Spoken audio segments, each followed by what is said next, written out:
We got some breaking news out of my ear right there. Whoa. Ladies and gentlemen, the Tampa Bay Buccaneers have signed somebody for $10 million.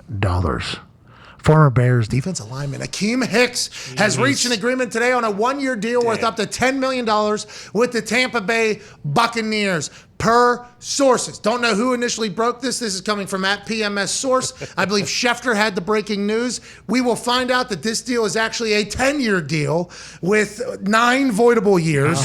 1 year being worth $10 million. Congrats to the Tampa Bay Buccaneers bringing in another absolute weapon. He was beloved in Chicago, right? This guy was like the culture of Chicago. Loved. Yes. He was the pillar of Chicago. Yes. That's amazing. Dalvin Cook's worst nightmare. Tampa is figuring out a way. Oh, yeah, I remember that. Him and Dalvin Never had Cook. a good game against them. Yeah, they were getting into it too, right? Yes, yeah. This guy, Tampa Bay, continues to be able to recruit older players that know the game, that are looking to get a Super Bowl. Is this Tom Brady's last year? We have no idea. Akiem Hicks for $10 million. They got it. They'll figure out. Mike Greenberg is their cap guy down there. They'll figure out how to sign anybody, A.J. Hawk. Yeah, I think this is cool. I'm glad to see Akiem Hicks. You're right, like in Chicago, I feel like the whole city loved that dude. The whole state, it seemed like Zito could probably speak better than I can, honestly. Yes, just from watching him, that dude energized like the whole squad. He really did. So I think he's going to be a great little jolt of energy, too, down in Tampa. I think so. And then he's joined. Is Ndamukong Suh going back? Probably not, because he isn't signed, and now that they got him, there's really no you got big old, Vita Vea. the nose? Yeah, Vita Vea. JPP, Shaq. Good luck. How big those guys are. Yeah, but what if they figure out a way to get Ndamukong Suh back, too? That'd be unbelievable. And they just have a rotation on that D-line. He wants to play, right? And Ndamukong wants to come back there. I think it's similar to Aaron Donald's situation, right? Like, we got some stuff to figure out contract-wise, but I do want to come back. I think. I'm not He'll get him. He'll come back. He's a free agent, I believe. But I think it was the same sentiment that, like, he wants to play in Tampa, but he's not. I'm not playing for free. Got to figure it out. Right. Yeah, I think it was similar to that. Good for the Tampa Bay Buccaneers being able to make moves. They'll sign somebody else, too, like 2 weeks from now, and then everybody will tell us that the salary cap's real. It's not. It's not real. It's fake. It's bullshit. It's going to come due someday. What they all say, it's going to come due eventually. Well, show me a team where it has come due. Are you talking about all the Super Bowl champions in recent memory? Is that what you're talking about? Yeah. Well, they don't have Tyreek Hill anymore. It's like, okay. All right.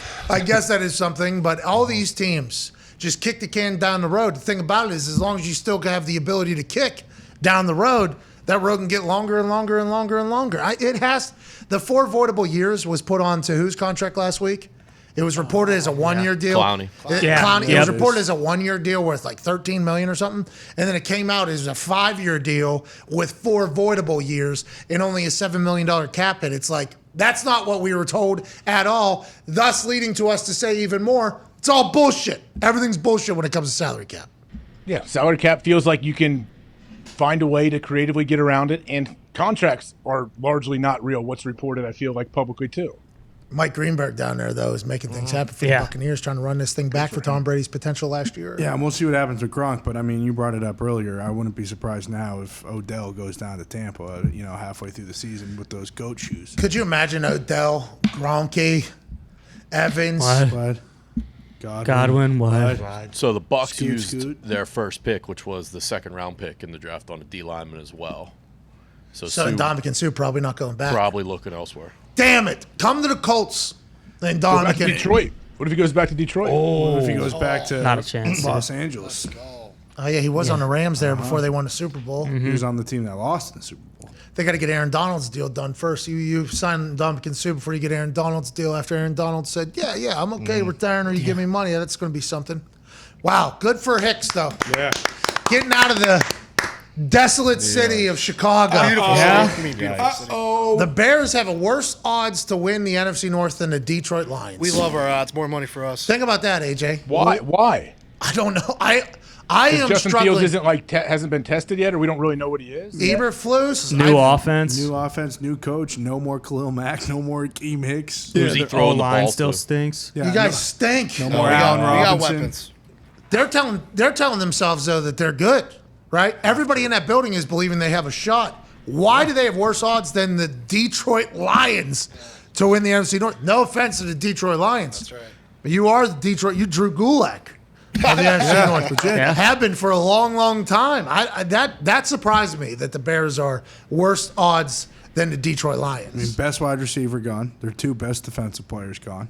Like that's New enough. head coach, new GM, Yep. young quarterback, basically on a second rookie year. Yeah, with a Fresh legs. like you Fresh said, legs. Yeah, O-line's new still- offense he's got to go O-line's through pretty again. good. What's the over/under for wins for the Chicago Bears? On it. Over 10. Has to be less than 6, right? Or is it actually 6? I thought it was 6, but it might be 5.5. If they got them going last in the NFC North, they're saying that everybody in there is going to win at least 6 games. Yeah, and they're playing the AFC East, so I mean, Bills, Dolphins, Patriots. Jets. Yeah, we'll see if they're worth a shit.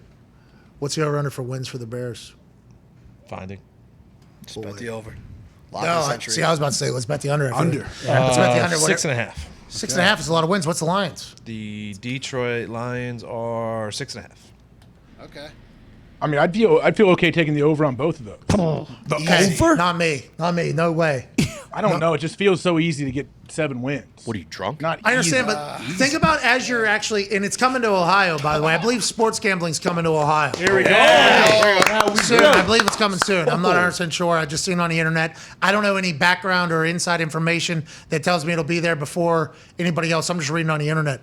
But whenever you go to place a bet and then they ask you to confirm it, when you see the Detroit Lions and you see your money that you worked for, it is really hard to just go confirm bet. It is very difficult, especially if it's success. Yeah. Right. Whoa. Over 6.5. Right. Detroit Lions, that you put your actual money that you've worked for in there, and it tells you on the other side what it is. It is hard to press the green go button. It is very, very difficult, is what I'm saying. I understand, in theory, you're saying out of 17 games, they should be able to win 7, especially after laying the foundation of last year.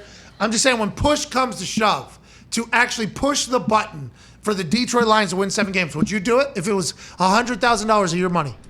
No, I was thinking like, hey, Yeah, if I'm yeah, going to yeah. take a flyer on a $100 bill. Like, that's what I'm thinking. Ooh, you live good. 100. Jeez, What, damn. like hundo on them. I'm saying Okay. I don't feel comfortable putting $100,000 on them. Absolutely not. And the more I think about it, yes, winning 7 games for the Lions feels like an uphill battle. It might be tough. If you look at But the initially, schedule, I thought it. Yeah.